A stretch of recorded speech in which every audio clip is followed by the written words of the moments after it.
কি হইছে বলো। আমি বাসায় আসতেছি।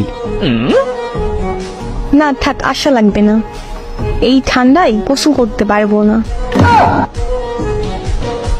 কেন গোসল করতে হবে কেন? আরে গতবার এসে আমার জ্বর বানিয়ে দিয়ে গেছো।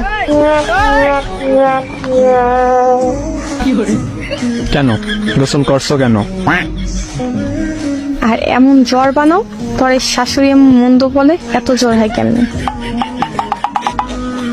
আমি তো আর বলতে পারি না তার ছেলের জন্য সকাল সকাল গোসল করতে হয়।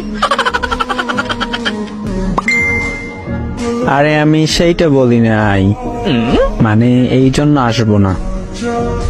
তুমি সবসময় এটাই বলো, কিন্তু ঠিক আমার জ্বর হয়।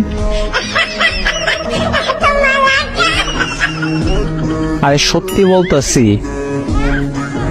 গতবারও বলছো।